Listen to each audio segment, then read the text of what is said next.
Olá, eu sou Débora Pimentel e você está no podcast Divã e Vinho, um lugar onde a gente discute as questões do cotidiano, os conflitos emocionais, saúde mental e, ao mesmo tempo, nós discutimos isso degustando uma boa taça de vinho. Hoje, entretanto, para quebrar esse ritmo, nós vamos degustar suco de uva, 100% natural, denso em cor e sabor, e de uma certa forma simboliza pureza e vitalidade. Então hoje é com suco de uva 100% natural, pois o meu convidado não bebe vinho. E eu, para honrar esse momento, vou acompanhá-lo numa taça de suco. Bem-vindo, Joselito! Olá. É uma alegria recebê-lo aqui. Gente, eu quero apresentar o meu convidado, viu? Ele é paulistano. Ele é sergipano de coração desde 2009. E Joselito Miranda de Souza é um comunicador social. Além de comunicador social, ele é especialista em artes gráficas e editoração. Ele é membro da Academia Municipalista de Sergipe, é diretor e CEO da editora Artner e é responsável pela publicação de mais de 240 títulos. Vocês vejam a expertise desse homem, né? É um verdadeiro semeador de cultura. Estou muito feliz que você esteja aqui hoje comigo.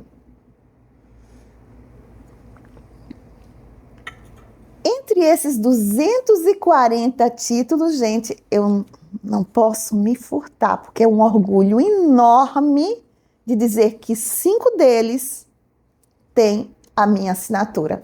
Então, orgulhosa que eu sou, eu apresento a vocês o livro João Alves Filho, A Saga de um Político Nordestino, Conflitos Éticos na Prática Médica, Ética Médica, Conflitos Éticos e Deontologia, e um livro que eu adoro, que é Medicina, um encontro humanizado entre ciência, arte e espiritualidade. Esses livros são todos da Artner. Todos eles têm a assinatura de Joselito. E é por isso que é tão honroso receber você aqui. Meu querido, como é que você está? Me conte como é que você anda fazendo, trabalhando. Eu sei que você participa de muitos movimentos, Bienal, olha aí que show de bola. E eu sei que você está com um projeto fantástico, levando literatura para as escolas, instituições, bibliotecas. Então, isso faz de você realmente um sujeito que acredita, vive e respira cultura. É verdade. Para mim é um imenso prazer estar aqui conversando com você. Estou bem, graças a Deus, trabalhando bastante na editora, produzindo bastante livros. Na editora nós temos um mote, um objetivo que é realizar o sonho de quem quer ter o seu livro publicado. Quem tem esse sonho é só nos procurar. E recentemente participamos de alguns eventos literários de grande porte, como a primeira Bienal do Livro de Sergipe, que ocorreu no último fim de semana no Museu da Gente Sergipana.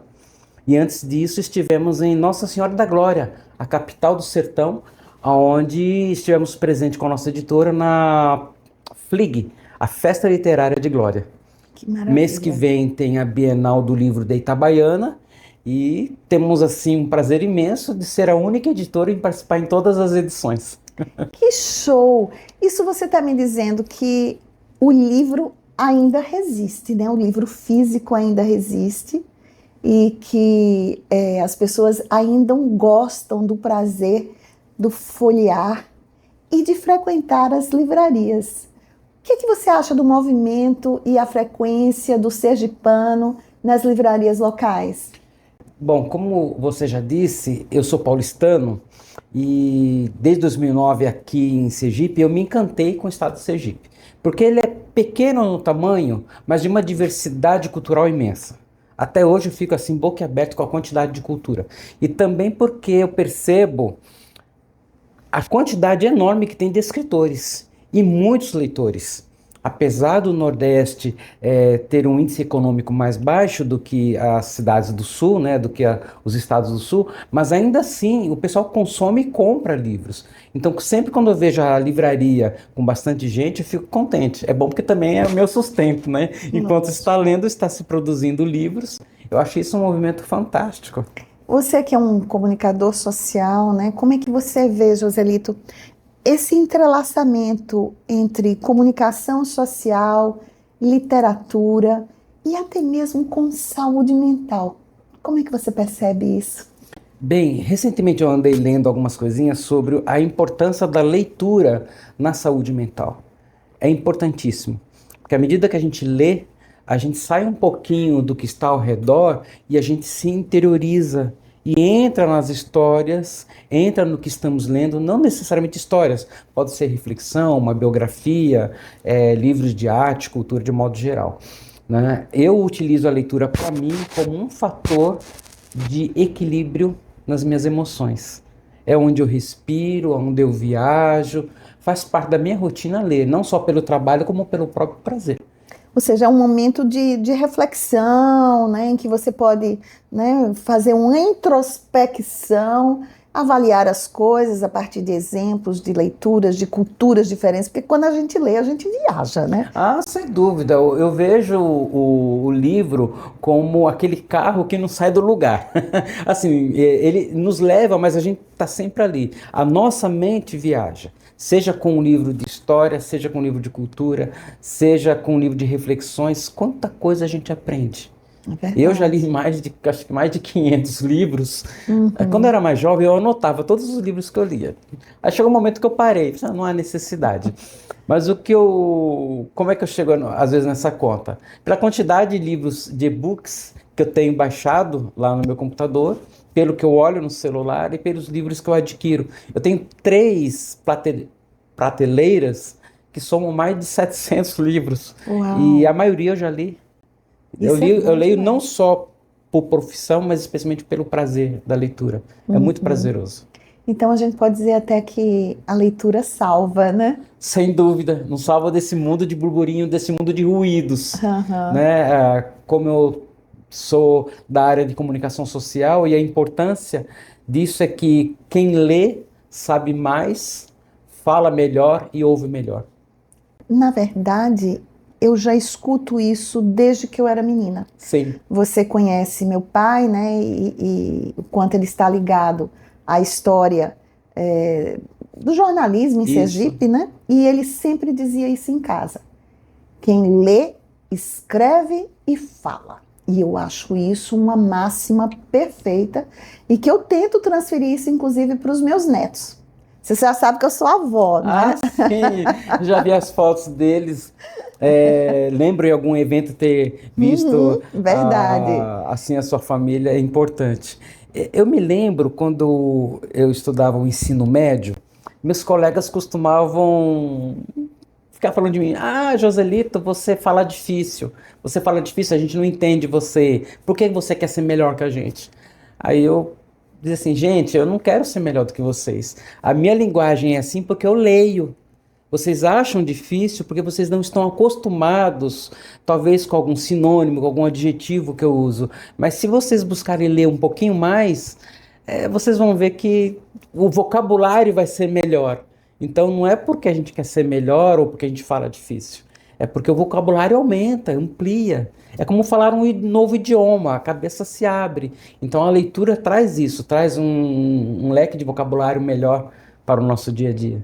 É verdade, isso me preocupa muito com relação à nossa juventude, viu?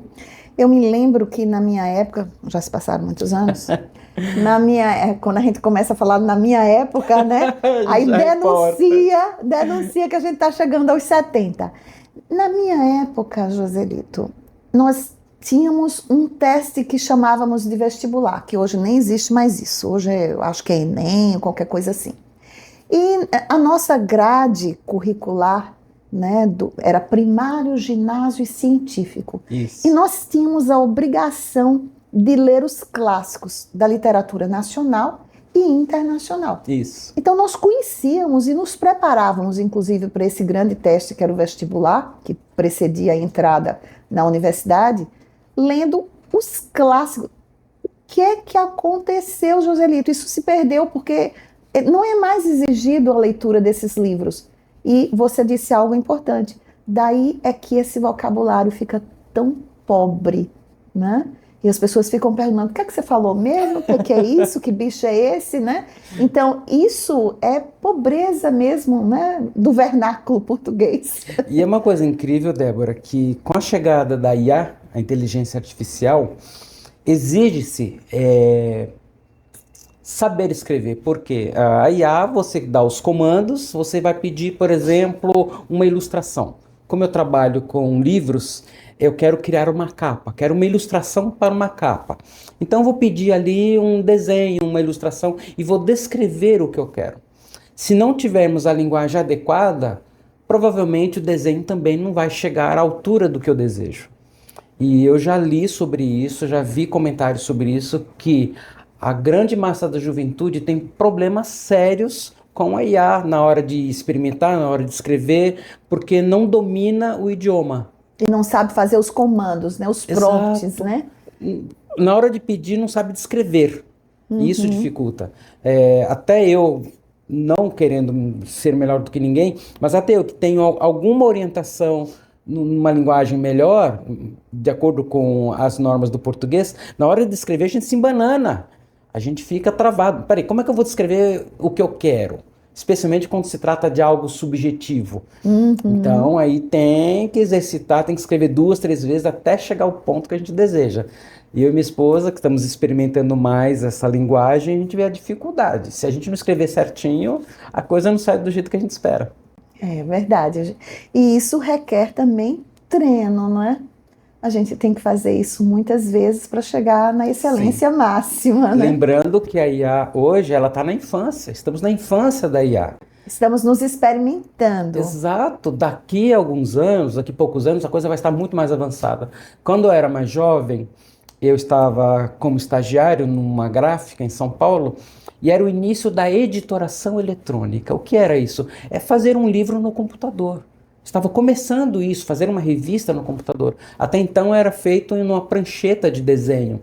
E eu comecei exatamente nesse período. E para mim aquilo foi uma coisa maravilhosa. E meus chefes na época diziam, Joselito, é por aqui que você vai ter que entrar. Entre aqui que você vai se dar bem. Eu ouvi isso do meu chefe, entrei e estamos aí hoje nessa área. Que maravilha. Você andou contando, a sua contabilidade aponta cerca de 240 livros da sua editora, né? Isso é um marco importante, muito importante, né? Quais são as temáticas, Joselito, mais comuns lá que a gente tem na arte, né? Eu sei que você está fazendo livros infantis. Fala um pouquinho sobre isso, porque isso me interessa. Eu agora, com meus netos, eu estou estimulando a leitura deles, então eu vivo adquirindo livros infantis. Isso. Bem, os títulos mais comuns são a de literatura de poesias, editamos poesia, né, poemas, biografias, e se me permite mostrar este livro, O Sapinho Cantor, é um livro recente, produzido pela nossa editora, é um livro infantil, e temos produzido bastante livros infantis. Digamos que já são 10 a 15% do que a gente faz livros infantis. Deixa-me só mostrar um pouquinho deles aqui, para que... Ilustração lindas. As ilustrações estão lindas, Joselito. E a capa ficou maravilhosa. Bacana, né? É da Edivânia Sobrinho. Ela faz parte do Café Poético Sergipano. E ela contratou um ilustrador para criar. Né? E a gente cuida de tudo isso. A gente faz a diagramação, né? Que é encaixe do texto com o desenho, a escolha do tipo de papel, né? Um papel assim que brilha, com uma laminação. Então esse é um exemplo do que temos feito. E mais resistente para as crianças, né? Sim, tem que ser um papel mais firme, porque a criança manipula para cá, manipula para lá, né? E o interessante, alguns livros que temos produzido, a gente coloca, olha... Maravilha, o desenho sem cor para a criança printar. Show de bola, ficou lindo, ficou lindo. Então, além de livros infantis, biografia como a de João Alves, que com todo orgulho eu digo que é um imenso prazer ter esse livro como um item das nossas produções, porque em termos de tamanho, é um dos maiores livros. Ave Maria, e me deu um grande prazer em produzi-lo, viu, gente? Sim, me empresta aqui um pouquinho. Claro. Isso. Para que o leitor, quer dizer, quem nos está assistindo, perceba, o livro tem mais de 400 páginas. Ele é todo ilustrado, com fotos. Ele é pesadinho. Tem Fica quase em pé. 1 quilo. Eu tenho um Fica em amigo, pé, exatamente, um assim. amigo comum, que é Lúcio Prado Dias, que ele diz assim, se o livro não fica em pé, não é livro. É verdade. E olha, mais de 400 páginas, todo ilustrado com fotografias e no tamanho 16 por 23. Isso é um tamanho maior do que o livro comum, que normalmente é 15 por 21, aqui é 16 por 23, né? E ele é costurado, né? Costurado assim para poder segurar. É um livro grande, é um dos maiores livros que produzimos. Ai, eu fico feliz por ter sido abraçada, acolhida por você e pela sua editora, que tratam de mim com muito carinho. Aliás, eu conheci Joselito através do presidente da Sociedade Brasileira de Médicos Escritores, Lúcio Prado Dias. Hoje ele é o presidente nacional, né? E Lúcio, ele tem as antologias da Sobrames, todas produzidas por Joselito. E algumas dessas antologias eu até faço parte, né? Eu gosto muito dessas antologias, elas são maravilhosas e vem aí mais uma. Né? Exato, já produzimos a 9ª antologia da Sobrames Sergipe e de antemão já estou avisando, ela já foi para a gráfica hoje. Uau! Tá no prelo. A capa tá bacana. Foi eu que criei a capa dessa vez. Parabéns. E tem um número recorde de participantes. São 29 médicos escritores. Olha aí. 29. A antologia começou com apenas 15 e hoje já são 29 médicos de Sergipe e de outros estados que também são convidados a participar. Muito bom. Eu tenho muito orgulho de ser o editor da Sobrames. Ai, eu fico feliz. Deixa eu me contar uma coisinha. Conta, eu adoro segredo. O Dr. Lúcio, ele me disse isso ano passado, que em um dos encontros da Sobrames, que a Sobrames existe em outros estados também, ele me informou que o presidente da Sobrames Nacional, à época, disse que a antologia da Sobrames Sergipe é a melhor que tem no Brasil. Eu tenho certeza disso. Ele disse assim, Joselito, ele elogiou e disse que é a melhor e a mais bem cuidada. Para mim, assim, é um motivo de muito orgulho. O que eu quero dizer com isso, que o autor, o escritor, quando nos procura, ele pode ter a certeza que vamos tratar com todo carinho da produção do livro dele. Muito bom, show de bola. Então, se você vai publicar um livro, primeiro, avalie se você vai ser cuidado da forma como eu sou, né? Cuidada nas minhas produções pela Artné Joselito Miranda. Joselito, então você é uma pessoa que acredita na força da palavra para a transformação social. Eu adorei esse seu projeto. Eu queria que você falasse nesse projeto em que você leva os livros para essas entidades, instituições, gratuitamente. Sim, eu tenho assim muita satisfação de colaborar com o saber, de levar a literatura para aqueles que não têm acesso. Como Sergipe é um dos estados economicamente, desculpe usar essa palavra, mas é um dos estados mais pobres do Brasil, sim, financeiramente falando. Como eu disse, é um estado rico em cultura, mas financeiramente falando, as famílias não ganham muito dinheiro. São parcos os recursos. Exato. E o livro não é um item de cesta básica. Então, como fazer com que a população leia?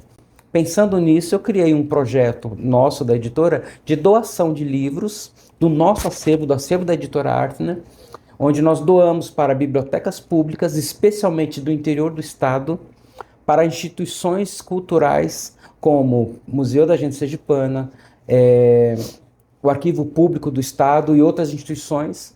Nós separamos alguma quantidade e periodicamente nós doamos. Eu entro em contato e digo, olha, a editora Artné quer doar 30, 40, 50 livros de uma vez só. E a gente vai até a instituição e faz a doação. Quem nos segue no Instagram, editora Artné, vai perceber ali algumas fotos de onde a gente faz a doação. Como eu disse, estivemos no começo do mês, ou foi o mês passado, lá na FLIG, a Festa Literária de Glória, e fiz questão de levar mais uns 30 livros a mais. Fui até a Biblioteca Pública da cidade, onde nós fizemos a segunda doação. Eles ficam muito felizes, E um outro detalhe, os livros que nós doamos, praticamente a maioria, ou se não todos, são de autores sergipanos. Então, são livros sergipanos para as instituições sergipanas, para que o leitor conheça quem são os nossos escritores. Muito bom, excelente. Eu me lembro, e você vai ver isso, né, no nosso próximo livro. Tá pronto, hein? Joselito só precisa me mostrar a fatura. Tô preocupada. Tô brincando. A gente não pode, de maneira alguma, comparar preço com valor. Eu acho que quem procura preço não busca qualidade. Então, eu acho que a gente tem que ver isso. Mas não leve muito a sério isso que eu estou falando, não. Bota lá o desconto. Estou brincando, Certamente. gente. Veja, há um tempo atrás, eu me lembro que há uns 30 anos atrás, talvez, nós tentamos fazer uma biblioteca pública, através de doações, de livros, de amigos, lá para Canidé do São Francisco, né? E era uma época em que estava chegando o computador, né? O computador, então a gente estava automatizando o acervo, Sim. essa coisa toda, fazendo aquele inventário maravilhoso. E aí, o que é que nós percebemos? É que as pessoas não frequentavam a biblioteca. Na ocasião, inclusive, nós colocamos dentro da biblioteca, para atrair os jovens, nós colocamos cursos de computação. Colocamos os computadores lá dentro, contratamos os professores, os tutores, e a coisa, por incrível que pareça, não funcionou. Então eu fico muito preocupada. Isso foi há 30 anos atrás, claro. Muita coisa mudou, existe muito estímulo. Mas eu também vejo um outro movimento hoje que também me preocupa com relação à juventude. É que eles querem tudo no digital. Então, eu tenho prazer, né, de folhear. Eu acho uma delícia folhear o livro. Assim como meu pai, que é um veterano do jornalismo, tem um prazer de segurar e cheirar o cheirinho do jornal, a tinta do jornal. Isso é fantástico. E essa coisa, esse prazer é sensorial mesmo, né? Então, eu me pergunto e agora transfiro isso para você. Como é que fica essa juventude que lê tão pouco e que quando lê é apenas no digital, coisas rápidas, né? Porque as notícias, se elas não forem rápidas, não conseguem prender a atenção, né, do jovem. Que futuro nós temos com relação a isso? É bom lembrar Qual é a que leitura que você faz? Sim, a leitura que eu faço é lembrar que o digital não é inimigo do papel. Hoje, o livro permanece, ele não vai morrer, porque o livro ele muda como se diz, de suporte. Então nós temos o livro físico, mas ele também pode ser digital. Inclusive, nunca se comercializou tanto o livro digital como recentemente. Então, uma forma de atrair a juventude para a leitura é oferecer no seu celular, no seu tablet ou no computador, conteúdos literários. Eu tenho no meu computador uma bateria grande de livros que eu não encontro nas livrarias. Então, assim, como levar o livro, a literatura nacional, os clássicos, para o jovem? É disponibilizá-los de alguma forma, em algum site, em algum lugar na internet. Então, hoje a Amazon oferece o livro digital de forma gratuita também. Existe lá um cantinho onde o jovem pode se cadastrar e baixar gratuitamente livros fantásticos de comportamento, de psicologia, romances, livros infantis. Alcança o digital, né? Então, eu não vejo o digital como um inimigo, mas como uma ferramenta. Então, se para o jovem é mais fácil ler no celular, então vamos levar o livro até o celular, já que ele não vai até a biblioteca, por exemplo. Certo. A biblioteca, isso existe? Inclusive, eu fiz doação lá para o APS, que é o Arquivo Público do Estado de Sergipe, e eu perguntei para a diretora, a Sayonara, se as escolas vão até lá. Ela falou assim, sim. Toda semana, escolas vão até o APS conhecer o acervo, os documentos que tem lá. Inclusive, eles têm uma biblioteca Os livros que eu doei fazem parte hoje do acervo da biblioteca, e os alunos têm contato com a literatura e com os documentos antigos. Eu achei isso muito interessante. A Biblioteca Epifânio Doria, que é a maior do estado, ela tem clube de leitura, ela tem um acervo de livros infantis, e constantemente há alunos ali em contato com a literatura tradicional, ou seja, a literatura de papel, né? Uhum. Eu estou curiosa sobre esses 2 títulos que você trouxe, que você produziu.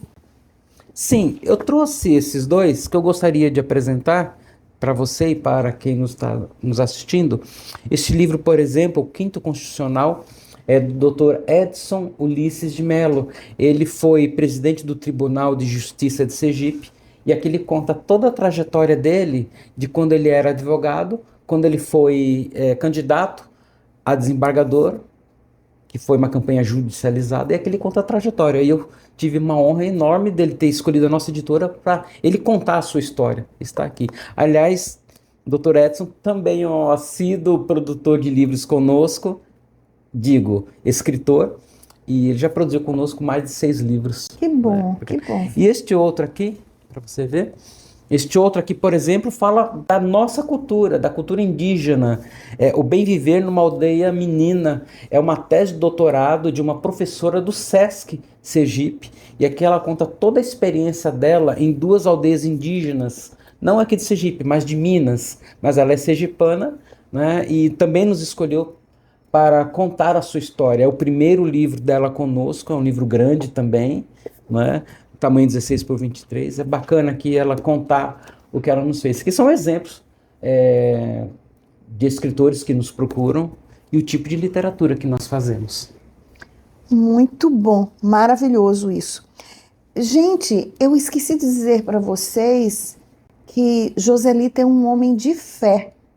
Essa, inclusive, é uma das razões pelas quais ele não consome bebida alcoólica.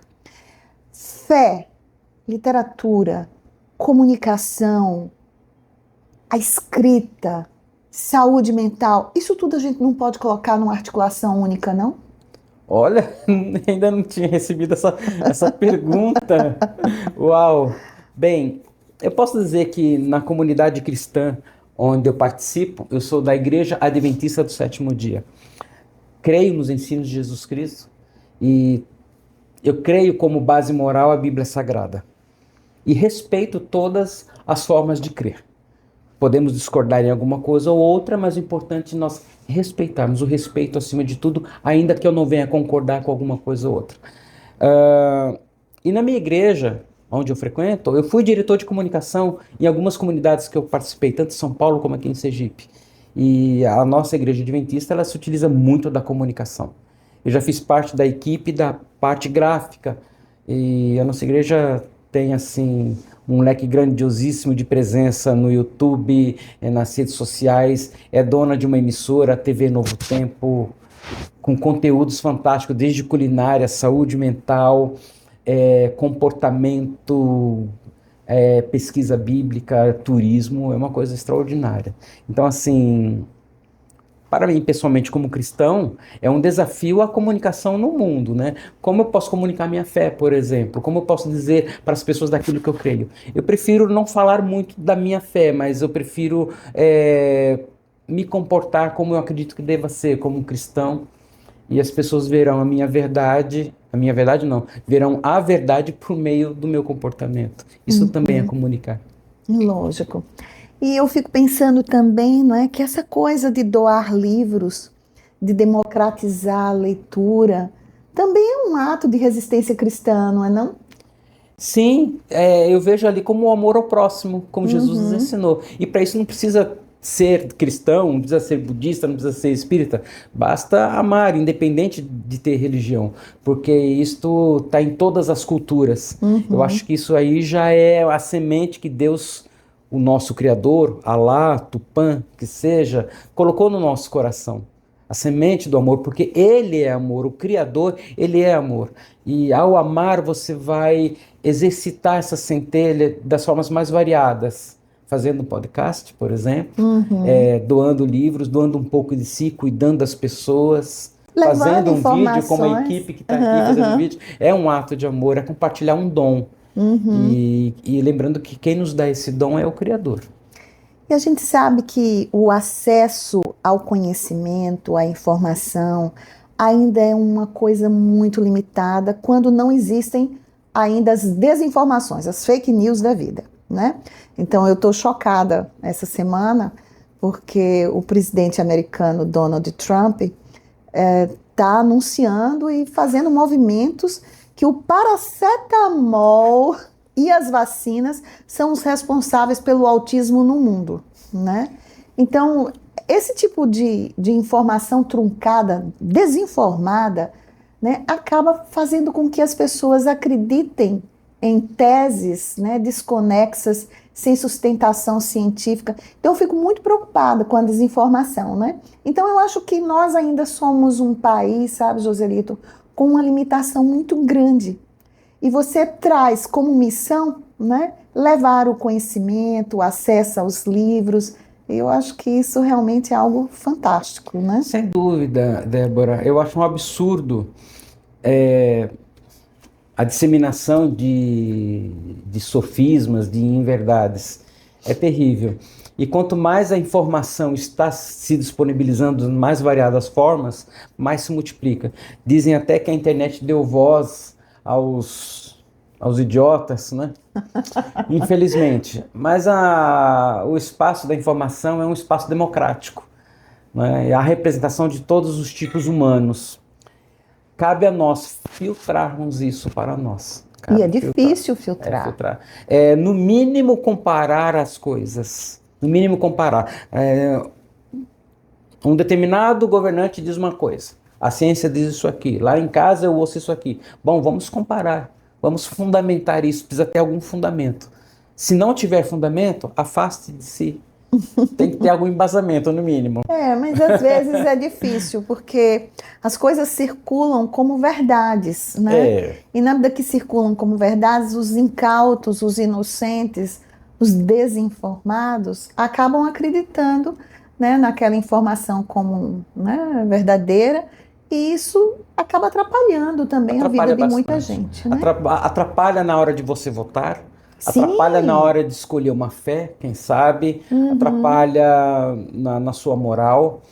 E até mesmo na saúde. Sim, a desinformação, né? A desinformação é inimiga da verdade, né? Joselito, eu tenho uma curiosidade muito grande. Eu sei que você editou aí mais de 240 títulos, isso é um tento fantástico, né? Já leu 500 títulos, como você mesmo colocou, tem 700 na prateleira, é muita coisa, né? Mas existe algum livro seu de cabeceira que você diga, esse eu recomendo, esse é o meu livro, esse é um norte, esse é aquele que me traz reflexões, enfim. Você indicaria um ou dois livros desse naipe? Bom, como cristão eu vou dizer, eu tenho o dever de dizer que a Bíblia é o meu livro de cabeceira. É um livro de consulta, é o livro que me traz paz. Além dele, eu gosto muito da biografia de Jesus, escrito por Ellen White, chamado O Desejado de Todas as Nações. É um livro de mais de 500 páginas. Dizem até que Mel Gibson se baseou no livro O Desejado de Todas as Nações para compor o livro A Paixão de Cristo, né? E ao lado dele também eu gosto de alguns, como O Último Lugar da Terra. Não lembro o nome do autor, mas conta a história verídica de Amundsen, um dos grandes exploradores. Foi o primeiro homem a pisar no Polo Sul. Eu amo biografias de grandes homens. De homens, assim, grandes personalidades, né? Então, cito esses de imediato. Bem, se você fosse me perguntar, eu ia dizer A Teoria dos Sonhos de Dr. Freud. Já li alguma coisa de Freud também.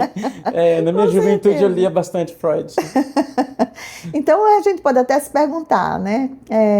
Quais são os livros que nós estamos lendo e quais marcas eles nos estão deixando, que memórias estamos construindo de coisas que realmente contem para nós, inclusive, o que somos, né? Eu acho que isso é importante. E aí, vou lhe fazer uma pergunta que talvez volte ao início da nossa conversa, né? Joselito, como é que você imagina o futuro do livro em Sergipe? Uau! Bom, na minha perspectiva como editor, eu vejo que, à medida que o tempo avança, o livro tem melhorado bastante. Quando eu cheguei em Sergipe, eu trabalhei em uma gráfica de grande porte aqui no estado. Eu era funcionário e ali eu tomei conhecimento de quem eram os escritores. E nesses 16 anos que estou em Sergipe, e há 14 como dono da minha editora, eu percebo que o livro houve uma evolução. Uma evolução na qualidade de material, de composição, a melhoria no desenho de capa e também de conteúdo. E tem se multiplicado o número de outros editores, de outras pessoas que, como eu, também produzem livros. Eu tenho outros colegas, digo concorrentes, mas não adversários, Sim, claro. e que somos até parceiros. Eles também estão produzindo muito, e livros de boa qualidade. Qualidade gráfica e qualidade de conteúdo. E já estou vislumbrando, inclusive, a qualidade no texto. Aí vou colocar aqui uma pontinha para quem escreve. Nem tudo que a gente escreve é publicável. Pode ser a melhor coisa, mas quando a gente lê, a gente analisa, isso aqui precisa ser melhorado. Isso aqui não pode ser publicado assim. Na nossa editora já temos agora uma pessoa contratada como analista de texto. Faz parte da nossa equipe exatamente para orientar o autor na melhor forma dele colocar o texto. E com isso o nível da literatura sergipana está num crescendo. Eu acho isso muito bom, acho isso fantástico. E levar a palavra escrita é como uma missão de fé, não é? Precisa de bastante fé. Precisa de bastante fé. A Bíblia diz que a fé é você crer no invisível, naquilo que você não vê. Então, eu não vejo ainda algumas coisas na literatura, mas elas estão começando a acontecer, como, por exemplo, a melhoria na qualidade da escrita, que é um serviço que já estamos começando a oferecer para os nossos autores. E vou dizer, isso é uma coisa inédita em Sergipe. É algo inédito. Você me provocou porque você me lembrou uma outra circunstância que eu até já falei aqui num podcast com o seu amigo Lúcio Prado Dias. Sim. Eu sei que muita gente está produzindo textos com o ChatGPT. Isso me angustia. Isso me angustia muito. A mim também. Ah, então não é uma preocupação. Ah, eu pensei que fosse... Você não está sozinha nisso. Ah, tá. E eu fico assim, veja, você sabe que eu tenho um blog, eu escrevo semanalmente lá no JL Política, né, para o nosso amigo Josailton Lima, que é uma alegria para mim gigantesca contribuir, né? Recebo muitos comentários semana a semana. Isso me deixa vaidosa, porque eu levo algumas reflexões importantes Sim. do meu ponto de vista, ou pelo menos de acordo com a minha visão de mundo, né? As reflexões, claro, dizem respeito a mim, naturalmente, né? E isso às vezes toca as outras pessoas. E Joselito, tem uma dificuldade enorme. Meu Deus, o que é que eu vou escrever essa semana? E depois, quando eu digo, vou escrever sobre isso, eu digo, sim, mas que aspectos eu devo abordar? Como começar? Como envolver? E eu gosto sempre de escrever, Joselito, numa conversa com o leitor. Sim. Tentando interagir, como se o leitor estivesse diante de mim e a gente estivesse num bate-papo. Isso não é uma coisa simples nem fácil. E aí eu estou percebendo, né, um número gigantesco de produções de pessoas que não escrevem absolutamente nada e estão publicando. Aliás, existe na internet, gente, propaganda do tipo assim, faça o seu livro em 24 horas. Né? Então, me procurem, nós vamos ser o seu ghostwriter, né? Aquele escritor fantasma, anônimo, e nós vamos escrever o seu livro em 24 horas. Ou seja, ChatGPT ou DeepSeek, né? Como você disse, né? A nova tecnologia. E aí, isso me preocupa tanto porque me dá um trabalho tão gigante escrever, né? E eu vejo que as pessoas estão banalizando. Até poesia estão fazendo.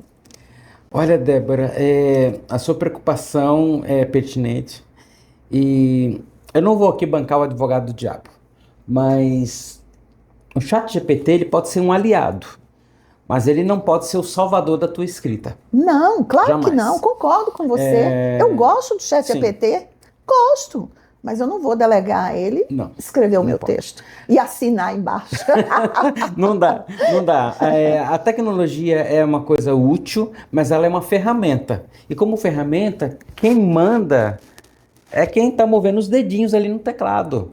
Obviamente que o ChatGPT, ele dá uma estrutura, por exemplo, para um romance. Ele dá a estrutura, ele dá um caminho, mas quem escreve, quem dá os argumentos é o autor. A ferramenta vai ser útil para dar o encadeamento, colocar tal capítulo na frente do outro, desenvolver um personagem, né? Ele pode ser útil nesse sentido, inclusive para correção de texto. Deixa-me dizer uma coisa, recentemente eu recebi um livro em se tratando de alguma coisa como autoajuda. A autora me mandou os textos curtos, mas não havia parágrafos, era tudo corrido, aquilo ali me embananou. Bom, deixa me ver, joguei no ChatGPT e pedi para que colocassem parágrafos coerentes e que já fizesse a revisão ortográfica e gramatical. Ajudou bastante. Sim. Mas na hora de secar a ideia, de decupar a ideia do autor, eu tive que conversar com a autora. Perfeito. Porque o modo como estava escrito não estava ajudando muito. Precisaria ali colocar itens de prática, sugestões. E isso o ChatGPT não dá naquele texto. Eu pedi uma coisa e foi só aquilo. Então ajudou no sentido de organizar graficamente. Mas a ideia, somente com o autor eu poderia melhorar. Perfeito. Joselito, querido, o nosso tempo se esvaiu, né? E eu fico morrendo de pena, porque eu acho que a gente poderia conversar sobre isso horas e horas e horas, né? Então, eu quero agradecer a você, quero saber qual é a mensagem final que você quer deixar aí, né, para os escritores ou futuros escritores, e eu quero que você deixe um recado sobre saúde mental e escrita. Uau! Eu também agradeço a oportunidade, Débora. Obrigada, você é uma pessoa muito querida. Eu sei disso, até porque é recíproco. Rose é minha esposa, ama você demais. Obrigada. E, assim, eu gosto muito de participar de bate-papo, adoro ser provocado. E isso estimula a minha criatividade, me faz pulsar, me faz sentir vivo. E sentir vivo, para mim, hoje é a minha adrenalina, é a minha endorfina, me sentir vivo. E eu me sinto vivo sendo útil, né? Colaborando em algum sentido com alguma coisa, né? Então aqui eu sinto que estou sendo útil para transmitir uma ideia, né? Perfeito. A ideia dessa mensagem que você me pede. Para você que está nos assistindo, que quer escrever um livro, não desista. Tire sua ideia da cabeça, tire os seus papéis da gaveta, se estão escritos à mão, e sente no computador, comece a digitar, tá? Bota ali no Word, escreva da melhor forma que você souber, da melhor forma que você sabe, não se importe, não tem problema. Porque nós, enquanto editores, quando recebemos o texto, ali a gente dá sugestões, ali a gente vai melhorar a escrita, correção ortográfica, gramatical, deixa tudo com a gente, então não se importe. Então, você quer escrever seu livro? Faça isso. E nossa missão é realizar o seu sonho. Maravilha. Sim, sobre saúde mental. Bom, a leitura é aliada da saúde mental. Então, nada melhor do que ler um livro. Não importa que tipo de leitura, gente. Pegue um livro, leia. Seja biografia, seja Bíblia, seja um livro de humor, mas leia. Isso ajuda na mente e ajuda a colocar as ideias legais na cachola. E acho que escrever também é terapêutico, né? Então os escritores, de repente, estão salvos pela escrita. Sem dúvida. Joselito, muito obrigada. Meu beijo para Rose, né? E você que está nos ouvindo até agora, se vocês gostaram desse episódio, se acharam interessante, se tem alguém para você encaminhar com essas ideias que foram discutidas aqui, não hesitem. Se inscrevam no canal, coloquem lá o sinalzinho do alerta para que vocês sejam notificados quando de um novo episódio. Muito obrigada. Até o próximo Divã e Vinho. Obrigada, Joselito.